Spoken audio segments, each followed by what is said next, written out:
You don't feel like yourself anymore. But what's strange is that you can't point to when it started. There was no explosion, no obvious breaking point, just a slow erosion happening while you were busy trying to keep the relationship stable. You didn't collapse. You adjusted. You learned how to read moods, soften reactions, choose words carefully, and pause parts of yourself that caused friction. And over time, that adjustment became your personality. This is how toxic relationships disconnect you from yourself. Not through chaos, but through conditioning. You're still functional. You still show up. You still make sense. But when you try to access your own desires, preferences, or inner direction, there's nothing solid there. Just hesitation, static, delay, as if your internal signal was slowly turned down to avoid interference. From the outside, it can look like maturity, patience, compromise, but internally, something crucial is missing. You're not choosing, you're managing, you're not expressing, you're calculating, you're not present, you're monitoring. And here's the part most people never realize. This disconnection isn't accidental, it's learned. So hold this question, let it land. Which part of you became unsafe to express in that relationship? The honest one, the emotional one, or the one that needed something back?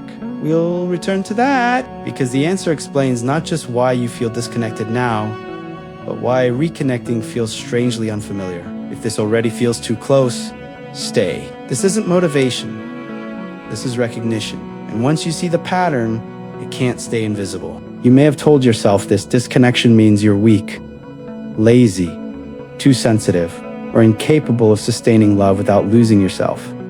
But those explanations don't hold up because they assume something went wrong inside you. Nothing went wrong.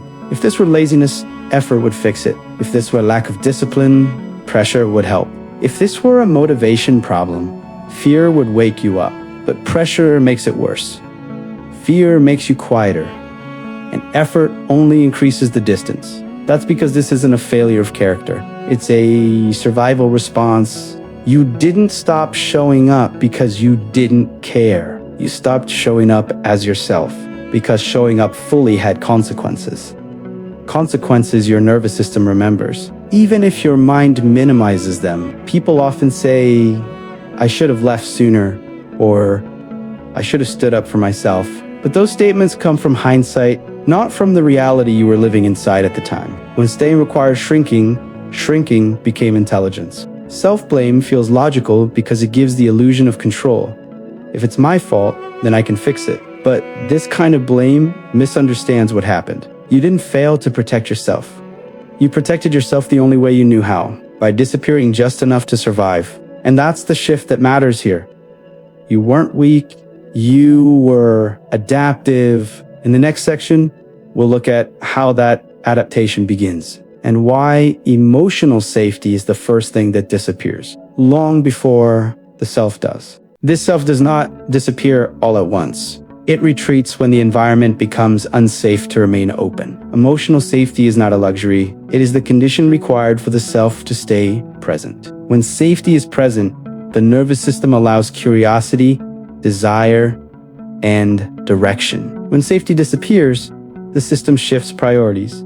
It stops asking, what do I want? And it starts asking, what keeps me intact? This is where disconnection begins. Not in trauma alone, but in prolonged emotional unpredictability. In relationships where being honest costs peace, where expressing needs creates conflict, where presence invites punishment, the nervous system learns quickly. It learns that openness leads to tension. That expression leads to instability. So it narrows. Coping replaces curiosity. Managing replaces feeling. Anticipation replaces desire. You begin monitoring instead of inhabiting, reading moods, calculating reactions, adjusting tone, timing, posture, not to manipulate, but to stay safe. This is not weakness. It is precision learned under pressure. Over time, the body associates connection with risk. Wanting becomes exposure. Speaking becomes danger, so the system reduces input. It dulls desire, it quiets preference, it keeps you functional but distant. This is why you can operate efficiently while feeling absent. The nervous system is doing its job preserving stability, even if that stability costs aliveness. Survival is not dramatic. It is subtle. It looks like maturity, responsibility, self-control, but underneath, something vital has stepped back to avoid being harmed again. Disconnection is not damage. It is an intelligent response to environments where safety was inconsistent, and once survival becomes the priority, the self does not vanish. It waits. You don't stop being yourself all at once. You edit, you soften edges, you delay reactions. You choose what keeps things calm over what feels true. Each time you silence a preference to avoid tension, the self learns a lesson. Visibility has consequences, so it retreats not in protests, but in cooperation. Over time, identity becomes conditional. You ask, who do I need to be right now? Instead of who am I? Belonging replaces authenticity. Peace replaces honesty. Each time you silence a preference to avoid tension, the self learns a lesson. Visibility has consequences. So it retreats not in protest, but in cooperation. Over time, identity becomes conditional. You ask, who do I need to be right now? Instead of who am I? Belonging replaces authenticity. Peace replaces honesty. Preferences don't disappear, they go underground. Desires become quieter, opinions blur. Choices feel heavier because choosing risks revealing something real. This is how identity suppression works. Not through force, through repetition. Not through loss, through adaptation. You didn't lose yourself. You trained yourself to stay unnoticeable. Eventually, even you stop noticing what's missing. You move through conversations on autopilot. You agree faster than you feel. You say, I don't mind so often it becomes the truth. Not because it's true, but because it's safer. When someone asks what you want, your mind scans for the correct answer, not the honest one. The self pauses, hesitates, pulls back, not out of confusion, out of memory. This is the quiet cost of chronic self-suppression. You remain functional, likable, reliable, but internally hollowed. Alive, but dimmed. And the most unsettling part is this. The longer you live this way, the more natural it feels. Disconnection stops feeling like a problem and starts feeling like normal. That's the labyrinth. Not being lost you, but forgetting there was ever another way to walk. You didn't lose yourself.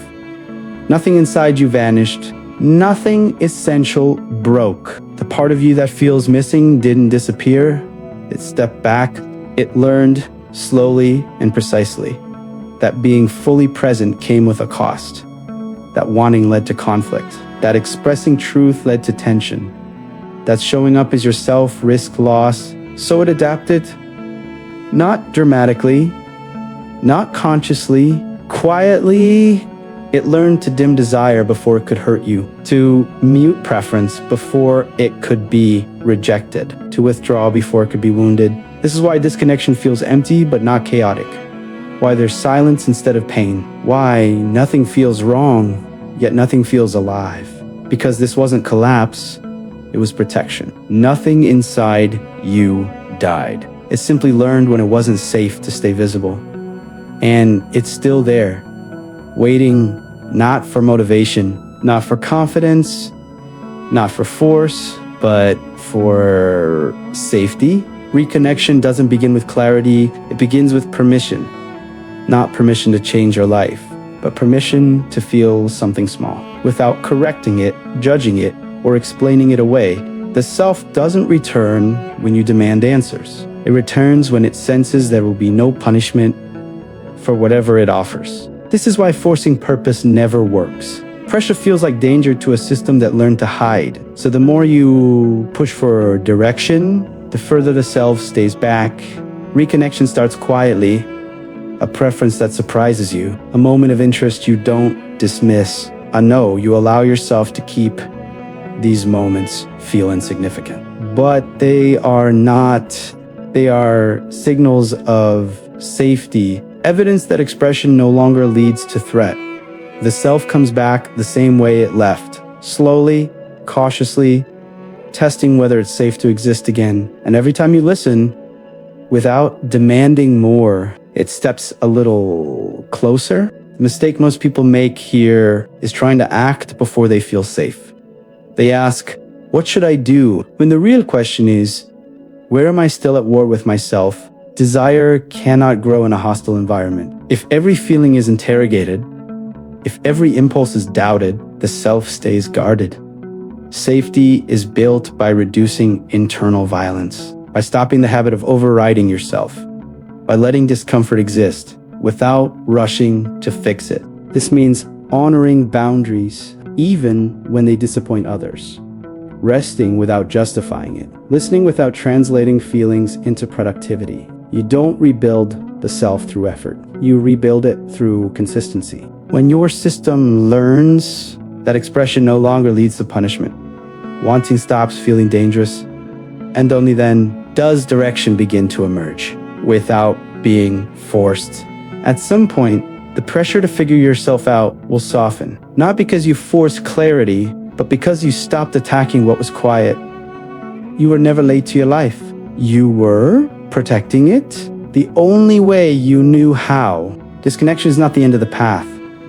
It is the threshold. When safety returns, the self doesn't rush back. It approaches carefully, testing, listening, watching how you respond. And each time you choose honesty over self-betrayal, each time you respect the boundary, each time you let yourself want something small without shame, you signal, it's safe now. That is how return happens. If this resonated, stay. This channel exists for this exact terrain. The quiet terrain where people are not broken, just separated from themselves. There is no finish line here. No final version of you to arrive at. There is only reconnection. Moment by moment, choice by choice, truth by truth. If you felt seen in this, then you're already on the path back. Stay with us. We don't rush the return. We make room for it.